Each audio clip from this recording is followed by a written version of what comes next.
Le Nasdaq clôture au plus haut de tous les temps. Le S&P 500 clôture au plus haut de tous les temps. Notre bon vieux Dow Jones, lui, consolide sous les plus hauts historiques. J'ai déjà l'impression d'avoir tourné cette vidéo. Non, vous ne rêvez pas. Non, les marchés continuent de monter. Oui, la situation géopolitique est toujours bloquée. Vous ne rêvez pas, vous pouvez vous réveiller. Nous sommes en 2026, en mai, et plus précisément le 11. Bienvenue sur la chaîne Déclic Trading, la chaîne dédiée à ceux qui veulent comprendre le trading. J'espère que vous êtes en pleine forme, que vous avez passé un excellent week-end, que vous êtes bien ressourcés. Et on va démarrer tout de suite les analyses techniques des différentes classes d'actifs comme nous le faisons tous les matins. Et on démarre par le S&P 500. Vous avez le graphique sous les yeux d'un point de vue daily. C'est vertigineux depuis le 31 mars. Le plus bas atteint sur les 6350. Nous sommes désormais à 7420 points. C'est stratosphérique cette remontée. Pour le moment, les acheteurs ont la main et tant que, je répète tous les jours, tant que les vendeurs n'auront pas montré quelques signaux, nous continuerons de surfer sur la tendance haussière et très haussière. Alors, si on rajoute les indicateurs, que voit-on d'un point de vue daily? Alors, mon cadrage va être la MM7 daily à 7340, donc en bas, qui pour moi est un niveau qui pourrait m'intéresser à l'achat. Si évidemment, je dis bien, il ne s'agit pas d'acheter bêtement un couteau qui tombe. Si on voit qu'on a vraiment une baisse qui s'installe, bon, on n'intervient pas à l'achat. Par contre, si effectivement sur ce niveau-là, si on observe un rebond, c'est un niveau qui va m'intéresser pour payer. Et on voit qu'on a une bande de Bollinger en délit qui est toujours ouverte. Donc, vous voyez que là, le chemin est complètement ouvert pour monter plus haut. Alors, c'est souvent très piégeux le lundi, je vous le dis. Et je vous dis surtout, prenez quelques points. C'est très rare que le lundi, on ait un mouvement unilatéral et, et assez franc. C'est souvent du trading range le lundi. Voilà. Je préfère le préciser. Ne soyez pas trop gourmand un lundi. Et quand il y a des gros mouvements, malheureusement, on les a manqués puisque c'est avec l'apparition de gap du week-end. Alors, je vais me noter comme repère la Bollinger hebdomadaire, qui va être mon repère en haut, vers les 7450.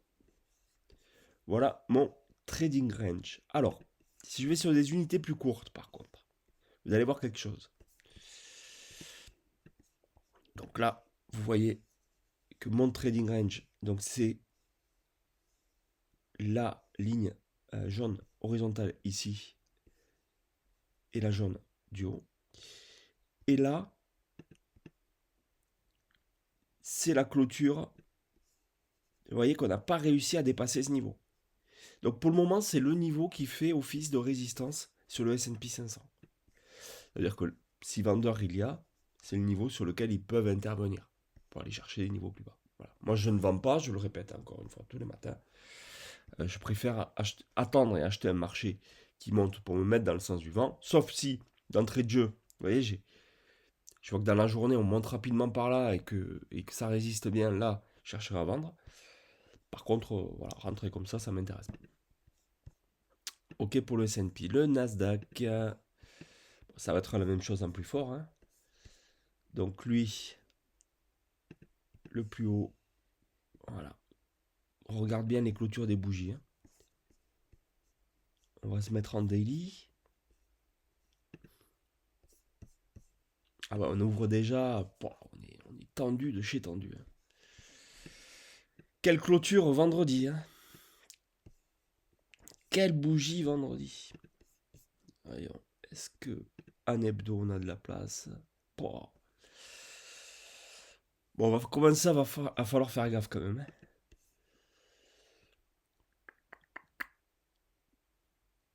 Ouais, ben mon niveau pour entrer à l'achat, mes amis, eh ben, c'est le niveau qui est en blanc, qui correspond à la Bollinger supérieure. Ouais, et j'achèterai pas avant. Je n'achèterai pas avant ce niveau. Alors si en dynamique, est toujours pareil, on peut payer la MM7 4 heures sur rebond dessus, mais quand même, attention franchement. Ouais, là, là c'est vraiment haut pour acheter. Donc peut-être que les vendeurs, si vous voyez un signal, je dis bien peut-être. À ce stade, il est compliqué. Hein. Il est 8h10, très compliqué. Alors, Dow Jones. Comme je vous disais, le Dow Jones, il a un trading range assez clair. Vous voyez que sur cette résistance des 50 000, à chaque fois, les cours refluent.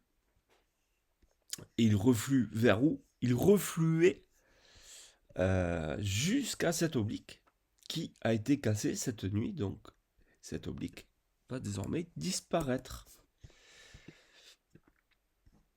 Donc, cette zone, sur le Dow Jones, reste toujours un niveau de vente. Et des niveaux d'achat. Oh bah la MM20. Hein. La MM20. MM20 Daily. Ici. Voilà mon repère. Premier niveau d'achat. Par contre, attention, si la MM20 Daily cède, je vous rappelle que nous avons rebondi à 2 reprises déjà sur cette même MM20 Daily récemment. Vous voyez, ici, ici. Donc à un moment, à force de la tester, on peut la casser. Et si on la casse, on ira chercher probablement ce niveau. Vers les 48 800. Voilà, j'aimais quand même des points d'attention. Waouh. Bon, par contre, en hebdomadaire, ça me plaît. Hebdomadaire, ça me plaît parce que là, j'ai la MM7 qui remonte fort et qui vient en soutien sur ce niveau, des 49 000. Donc ça, c'est un gros niveau d'achat hebdo pour moi. C'est un niveau que je vais surveiller pour le payer en hebdo. Donc je pense qu'on peut consolider encore sur le Dow Jones. Notamment peut-être en ce début de semaine. Et puis après, pourquoi pas, milieu, fin de semaine, profiter d'une envolée pour aller rechercher à nouveau la résistance et pourquoi pas une cassure. Si affinité. Est-ce que le VIX me donne quelques indications? Je vous rappelle que oui, vous voyez beaucoup de choses sur mes graphiques. Trader simple. Trader vraiment avec le strict minimum. Enlever Ishimoku.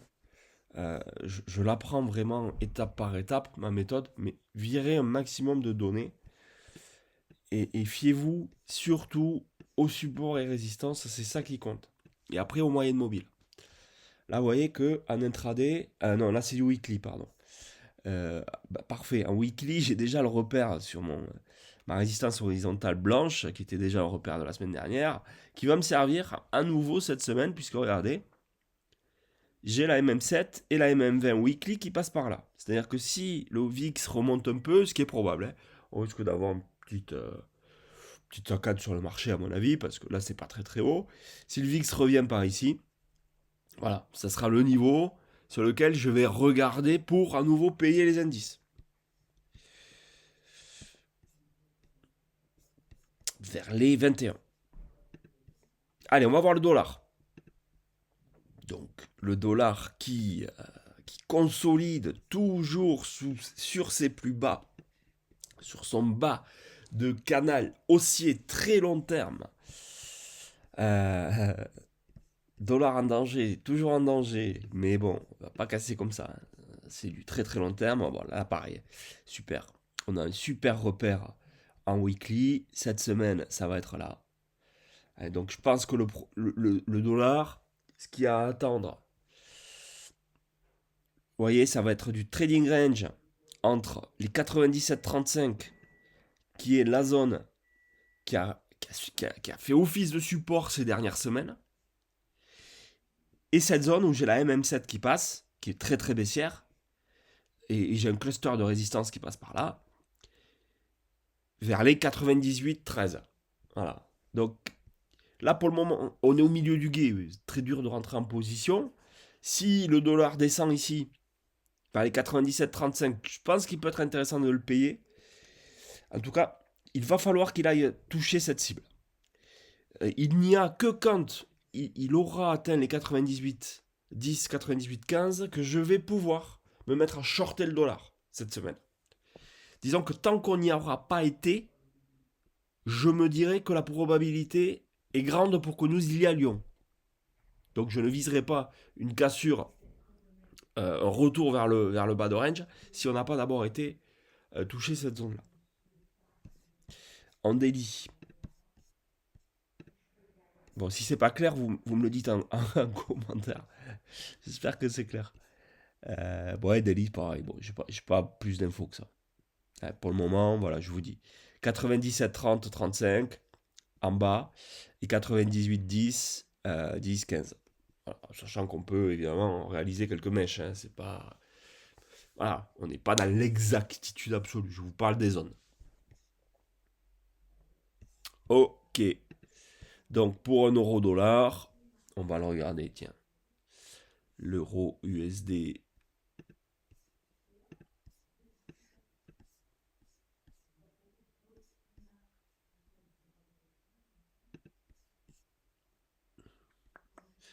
Bon, en daily, moi ma zone d'achat elle est là. Hein. Ce serait un retour vers le 1,17. Hein. Ça colle avec le dollar. Hein.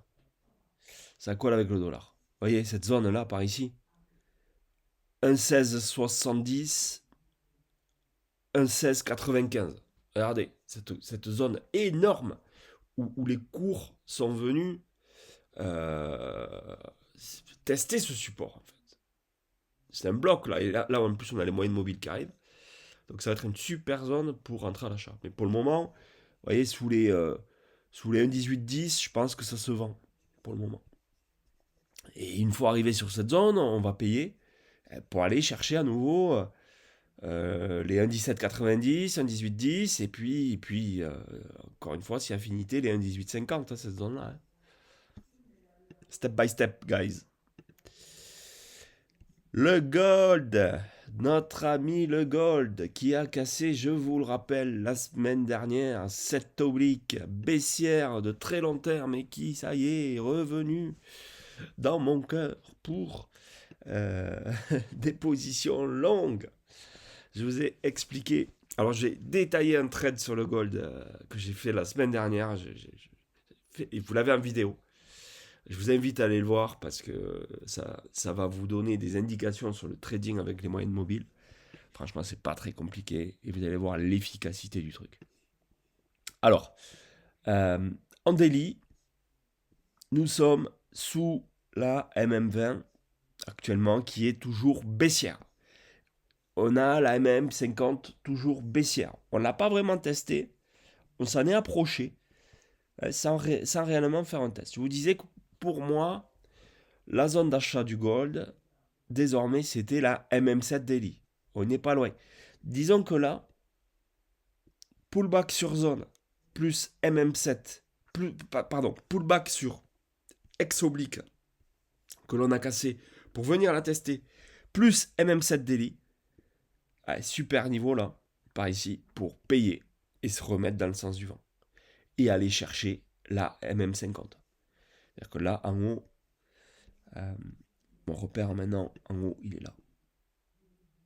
Parce qu'elle va descendre à cette MM50. Aujourd'hui, elle est là. Je ne pense pas qu'on va aller la chercher aujourd'hui. Donc, à mon avis, pour ce début de semaine, ça va être là la grosse zone. 4770. C'est le nouveau défi du gold, il est là. Cherche à le payer par ici. Première zone de prise de bénéfice ici. Puis sur cassure, ça n'a pas changé. 4850 et 5040 en second objectif. Idem pour Silver. On l'analyse de la même façon. Mais ouais, là c'est pas mal la zone déjà sur laquelle on est revenu ce matin. C'est déjà pas mal. Hein. Bon, le pétrole, on va le regarder. Je crois que tout le monde s'en fout en ce moment, même s'il est très haut. Hein. Là, regardez, on est sur le WTI, on est à 100 $. Hein. Donc le Brent, vous l'avez à quasiment 10 $ de plus. Quoi. Ah, c'est la folie. Hein. Ça baisse pas. Hein. Enfin, si. On va dire qu'il consolide un peu sous les plus hauts, mais il est que 10 $ en dessous voilà, des semaines où il a surchauffé. Il est encore très haut. Bon.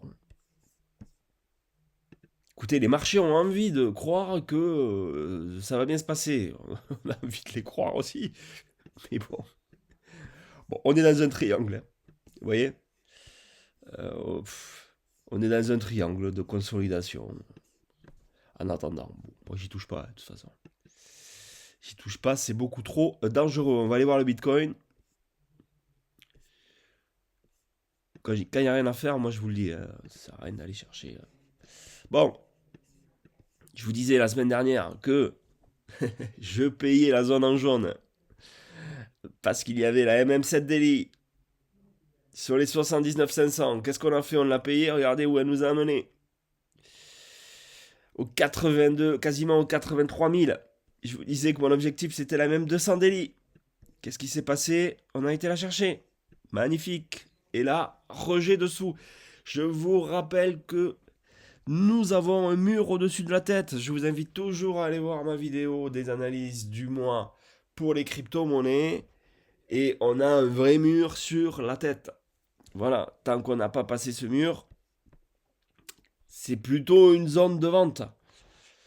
Voilà. On revient sur la MM7 Daily. Est-ce que j'ai envie de payer? Pour ceux qui sont en intraday, why not? Mais moi, ça me chauffe pas. Ça me chauffe pas parce qu'on est vraiment sous cette grosse résistance. On se dit qu'on peut avoir un dollar index qui va progresser un petit peu ce début de semaine. Peut-être avoir une toute petite correction sur les indices. On l'a vu avec le VIX. Bon, est-ce que du coup, ça me donne envie de payer un actif à risque? Non. Donc, quand j'aurai un alignement des planètes avec l'ensemble des données, pourquoi pas? Mais peut-être qu'il faudra attendre désormais l'étage à nouveau des 79 500 avec peut-être en soutien la MM20 daily, voilà, qui remonte aussi. Voilà. Mais bon, Bitcoin, j'attends pas grand-chose de ce début de semaine. Vous savez, les cryptos, en début de semaine, elles bougent pas beaucoup. Hein. On va regarder sur l'Ether. Ah non, pardon. Attendez, j'ai pas fini sur le Bitcoin. Parce qu'il faut regarder en weekly. Weekly nous donne des données qui sont pas mal en weekly. Ouais, bon. Bon. Bon.